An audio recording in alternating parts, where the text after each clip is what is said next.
বাংলা সাহিত্যের বিস্তীর্ণ আকাশে যে মানুষটি আজও অমলিক, সেই মানুষটির জন্মদিন চলে গেল ৩০ তারিখে অর্থাৎ ৩০শে মার্চ। তো সেই মানুষটির অল্প কিছু সংখ্যক বই আমার সংগ্রহে আছে। সেগুলোই আজকের ভিডিওতে আপনাদের সাথে আমি ভাগ করে নেব। এবং ১ম কবে সেই মানুষটির গল্পের সাথে আমার পরিচয়, সেই সমস্ত কিছু বলব আজকের ভিডিওতে। তো চলুন দেরি না করে শুরু করা যাক আজকের ভিডিও।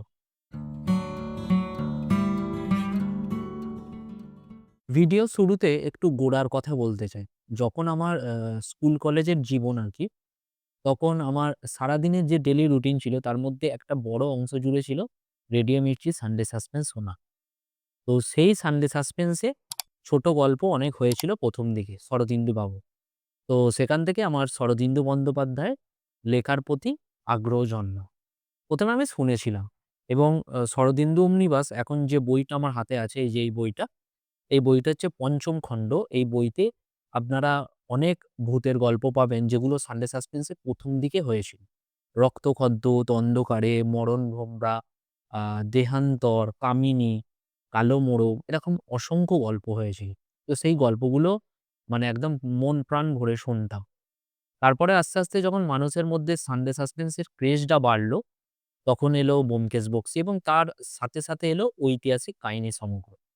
ঐতিহাসিক কাহিনী সমগ্রর মধ্যে চুয়াচন্দন অনেকগুলোই আমি শুনেছিলাম। কুমার সম্ভবের কবি, তুঙ্গভদ্রার তীরে, তুমি সন্ধ্যার মেঘ, এগুলো আস্তে, আস্তে শুনতে থাকলাম। এবং তারপরে যখন আমার মধ্যে আস্তে, আস্তে পড়ার নেশাটা জন্মালো এবং এই গল্পগুলো শুনছি, তখন আমি ওনার বেশ কয়েকটি বই সংগ্রহ করলাম।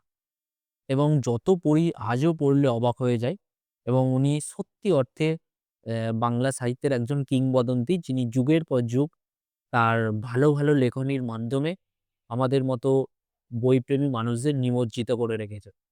আমরা হয়তো শুধু ওনাকে বিচার করি ব্যোমকেশ বক্সীর সত্যান্বেষী দিয়ে, কিন্তু শুধু তাই নয়। ঐতিহাসিক কাহিনী সমগ্র পড়লে এখনো মাঝে মধ্যে আমি চমকে উঠি এবং ওনার সদাশিবের আদিকাণ্ড, হৈ হৈ কাণ্ড, ঘোড়া, ঘোড়া কাণ্ড, নন্দনগড় রহস্য, এসব গল্পগুলো যদি না শুনে থাকেন, পারলে একবার শুনে নিন। এবং তার থেকেও বেশি হচ্ছে বই কিনে যদি বইটা পড়েন, তো আমি মানে বলব সবথেকে ভালো হয়। তো এটা হচ্ছে একটা বই ওনার দেখালাম ৫ম খণ্ড শরদিন্দু অমনিবাসে। এবং শরদিন্দু অমনিবাসের বহু খণ্ড আছে। তার মধ্যে আমার সংগ্রহে নেই। আমি ৩ টে সংগ্রহ করেছিলাম। এটা হচ্ছে ৫ম খণ্ড এবং তারপরে আছে এখানে ৪র্থ খণ্ড। ৪র্থ খণ্ডর মধ্যে অ্যা আপনারা পেয়ে যাবেন হচ্ছে ওই সদাশিবের কাণ্ডগুলো পড়ার জন্য আমি কিনেছিলাম। আদিকাণ্ড, অগ্নিকাণ্ড, দৌড়াদৌড়ি কাণ্ড, হৈ হৈ কাণ্ড, তার সাথে ছিল নন্দনগড় রহস্য, এই যে এই বইটা। এবং ছোট গল্প ওনার পড়ার জন্য আমি কিনেছিলাম হচ্ছে ৭ম খণ্ড, এই যে এই বইটা। বইগুলো ডিটেইলস এ দেখাবো এবং তার পাশাপাশি আমি এই বইটা পড়েছি। অসাধারণ একটা উপন্যাস। অনেকেই পড়েছেন 'জিনদের বন্দী', এই যে আনন্দ পাবলিশার্স এর বই। এবং আমার অত্যন্ত প্রিয় বই হচ্ছে এটা শরদিন্দু বন্দ্যোপাধ্যায়ের 'ঐতিহাসিক কাহিনী সমগ্র'। তো এখানে আপনারা ছোট গল্প পাশাপাশি আ উপন্যাস পাবেন। যে উপন্যাসগুলোর নাম আমি বললাম, 'তুমি সন্ধ্যারও মেঘ', কুমার সম্ভবের 'কবি', 'তুঙ্গভদ্রার তীরে', গৌড় মোল্লার 'কালের মন্দিরা', এগুলো পাবেন এবং তার সাথে ছোট গল্প অনেকগুলো পেয়ে যাবেন। এবং লাস্ট হচ্ছে সত্যান্বেষী ব্যোমকেশ বক্সীর এই যে সমগ্রটা আমার কাছে আছে, 'ব্যোমকেশ সমগ্র', এই যে। এবং ব্যোমকেশ শরদিন্দু বন্দ্যোপাধ্যায়ের লেখা এবং তার পাশাপাশি হচ্ছে সত্যজিৎ রায়ের লেখা 'ফেলুদা' সমগ্র, এই দুটো বই আমি আমার ভিডিওতে দেখিয়েছি অলরেডি। কেউ যদি না দেখে থাকেন আমার চ্যানেলে গিয়ে দেখতে পারেন যে 'ব্যোমকেশ না ফেলুদা' এরকম থাম্বনেল দিয়ে একটা ভিডিও আছে। তো চলুন এবার বইগুলোর সাথে একটু আলাপ পরিচয় করা যাক এবং আপনারা অবশ্যই কমেন্ট সেকশনে জানাবেন যে আপনাদের এই বইগুলোর মধ্যে কোনটা সবথেকে পছন্দের এবং কোনগুলো আপনারা পড়েছেন। ঐতিহাসিক কাহিনী সমগ্র আপনাদের কিরকম লাগে সমস্ত কিছু।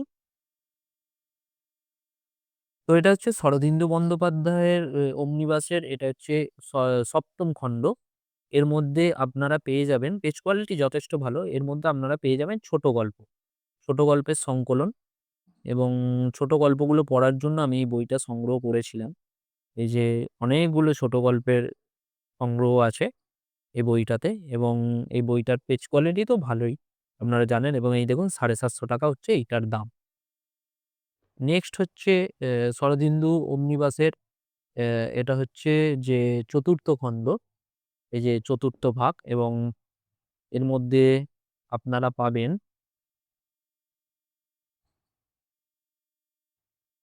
হচ্ছে এই যে সদাশিবের কাণ্ডগুলো। সদাশিবের আদিকাণ্ড, অগ্নিকাণ্ড যেগুলো বলছিলাম, নন্দনগড় রহস্য। তো সদাশিবের কাণ্ডগুলো পড়ার জন্যেই আমি বেসিক্যালি এই বইটা কিনি। তো এই বইটার মূল্য ছিল হচ্ছে ৳৫০০, মুদ্রিত মূল্য।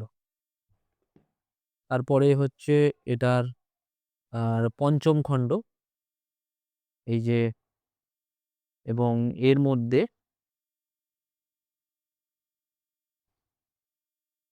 হচ্ছে ভূতের গল্পগুলো আপনারা পাবেন। যেগুলো সানডে সাসপেন্স এ ১ম দিকে হয়েছিল আপনাদের বললাম। এর পেজ কোয়ালিটি এবং এটার মূল্য হচ্ছে ৳৬০০। তো এই ৩ টে omnibus আমার সংগ্রহে আছে। দেখাই হচ্ছে ঐতিহাসিক কাহিনী সমগ্র। এই যে, এটা হচ্ছে সামনের দিকে প্রচ্ছদ, এটা পিছনের দিকের প্রচ্ছদ বইটার, এবং বইটার মূল্য দেখতে পাচ্ছেন এই যে ৳৯৯৫, এবং উপন্যাস হচ্ছে এখানে আপনি পাচ্ছেন ৫ টা, এবং ছোট গল্পের সংকলন আছে। যে চুয়াচন্দন, চন্দনমূর্তি, সেতু, প্রাগজ্যোতিষ।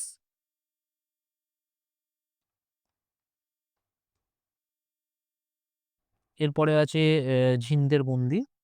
আমার খুবই পছন্দের একটা উপন্যাস। এই যে সামনে পেছনে প্রচ্ছদ, এবং এরও পেজ কোয়ালিটি যথেষ্ট ভালো। ছোট একটা উপন্যাস, কিন্তু না শেষ করে আপনি উঠতে পারবেন না, এরকমই একটা উপন্যাস। মুদ্রিত মূল্য ছিল ৳২০০। এবং লাস্ট হচ্ছে ব্যোমকেশ সমগ্র।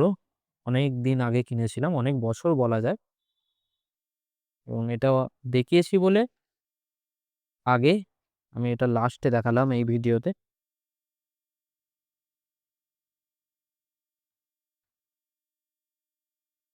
তখন মুদ্রিত মূল্য ছিল ৳১,০০০, এখন বেড়ে গেছে,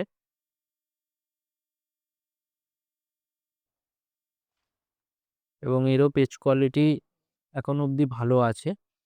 অনেক পুরনো বই সংগ্রহে রেখে দিয়েছি,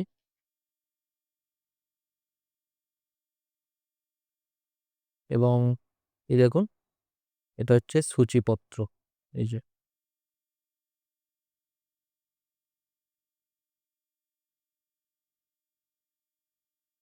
তো আজকে আমার সংগ্রহে থাকা শরদিন্দু বন্দ্যোপাধ্যায়ের বেশ কিছু বই আপনাদের সাথে ভাগ করে নিলাম আমি। পরবর্তী ভিডিওতে খুব তাড়াতাড়ি আপনাদের সাথে দেখা হচ্ছে। ততক্ষণের মতো টাটা।